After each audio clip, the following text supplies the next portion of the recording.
Hi, this is Roger Heska, the 42-year-old teenager, and of RogerHeska.com, and I have some great information to share with you today, which is how to know if you have Candida. And Candida albicans is a problem that many people have, and I'm going to get into that with a very special person, my good friend, Dr. Jennifer Daniels. Hi, Roger. Hello, Jennifer. And Dr. Daniels has developed incredible healing methods. And some of them actually are just things that she found or sort of rediscovered. Medicine, or not even a medicine really, but a treatment that was used by very poor people. Treatments that are very common from the old Soviet Union. We got sort of secret intelligence here from the Soviet Union. Yes. But what we want to talk about today in this video is how to determine if you have a Candida albicans overgrowth. And there's some very surprising and shocking ways, it's very simple ways for you to determine with a high rate of probability that you have Candida, even if you're not suffering some incredible symptoms from it. So I'm going to get into that with Dr. Daniels right now. So you want to take it away? Sure. Candida albicans is extremely common, and I think people need to understand that it's ubiquitous, it's everywhere, and the real deal to figure out Candida could be interfering with your life in ways that you're not aware of. Ways you're aware of maybe, but you don't realize it's a Candida situation.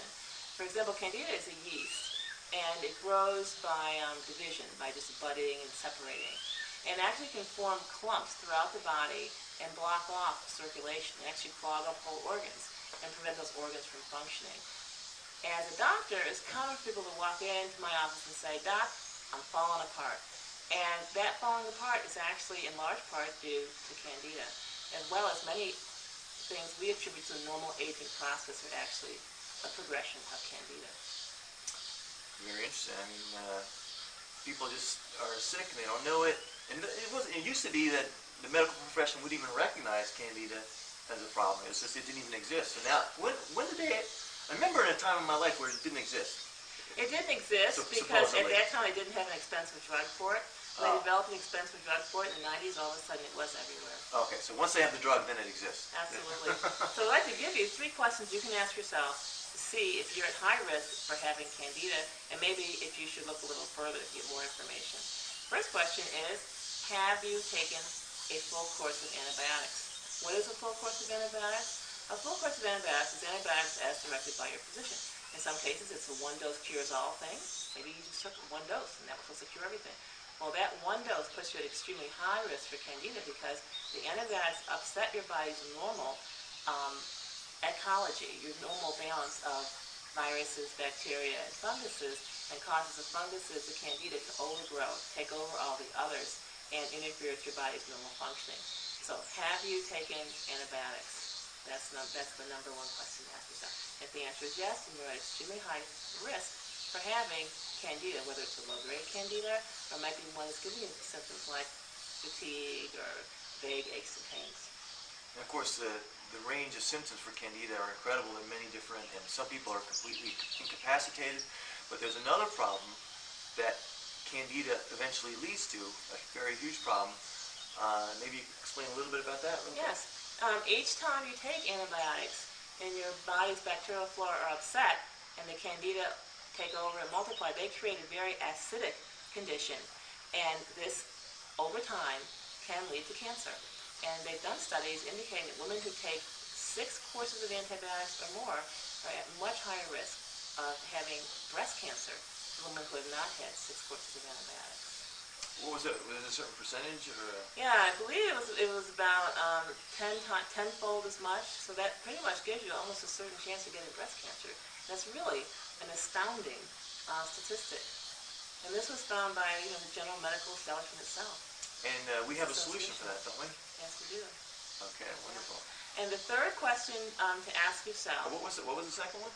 I'm sorry. The second question is, have you taken prednisone?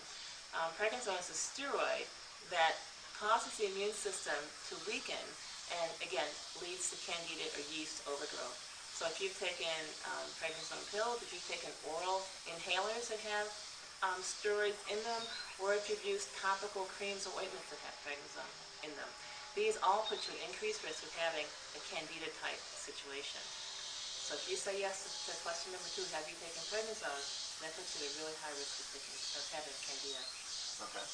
And the third question is diet related, and if you drink more than 2 glasses a day of soda pop or pasteurized fruit juice, if you eat cheeses, and cheeses actually are flavored with a fungus, and it's the fungus growing in the dairy product that causes that distinctive cheese flavor.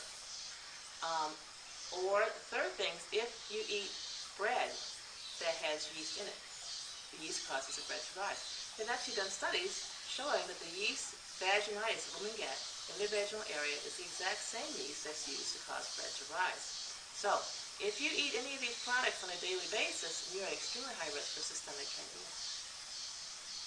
Wow, it seems to me that virtually everyone, unless they're born like a raw foodist, like what we teach people at howtogораw.com, one of my websites, unless you're like that your whole life, man, most people have had antibiotics, and most people have eaten bread or cheese.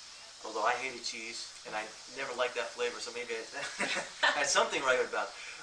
And what was the other one? So soda. I had plenty of soda, and I also did have a Candida problem. And I had it for many years. I didn't even know I had the problem. But then later it got much worse, and that's when you start really researching it. Maybe that's why you're watching this video today.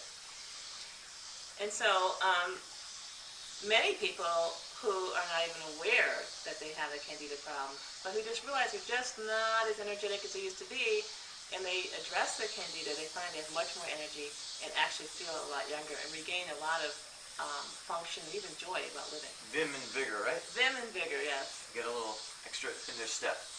Yeah. Okay, so was there anything else we were going to cover in it?